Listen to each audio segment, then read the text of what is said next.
BJP हेबो पुणी थरे चित्ता पदवी को फेरिबे नवीन नवीन कहिले डबल इंजिन सरकार केउ 7 मास बीतीबा परे भी कौन विकास करुछि बीजेपी 24 वर्षर शासन परे बीजेडी एबे धराशायी हो गोटे पर गोटे टाणुआ नेता दल छाड़ी जाउथिबा बेले किंतु नवीन को दंभ भांगी नाही।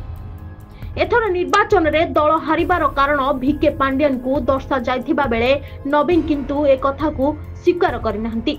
बरम नवीन कहिसंती बीजेपी मिथ्या प्रचार एवं मिछ नैरेटिव जरिया रे ओडिशावासी को भोट हातेछि।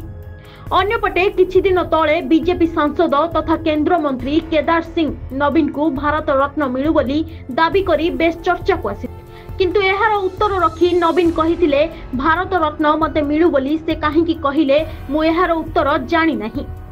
अन्यपटे बीजेपी को टार्गेट करी नवीन पटनायक कहिसंती जे बीजेपी जून मासरे सरकार गढ़िथिला आज को प्राय 7 मास होई गलानी। ओडिशावासी केवल लंबा लंबा भाषण सुनिबा छडा आउ किछि नाही।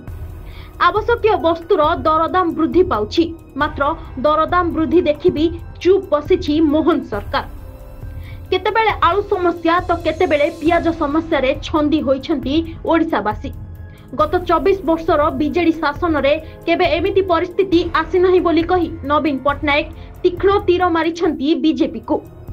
सेपटे बीजेपी उपाध्यक्ष गोलोक महापात्र तांको सोशल मीडिया रे पोस्ट करी कहिछंती मोहन सरकार को मात्र 6 मास होईछि जहा बीजेडी करि पारि नथिला ताहा बीजेपी रो डबल इंजिन सरकार करि देखाइछि किंतु एही कथारे नवीन पटनायक सहमति नुहंती। तेबे आगो को देखिबा को बाकी रहिला कि राज्य राजनीति रे बीजेडी एवं बीजेपी रो लड़ाई केउ आड़े गति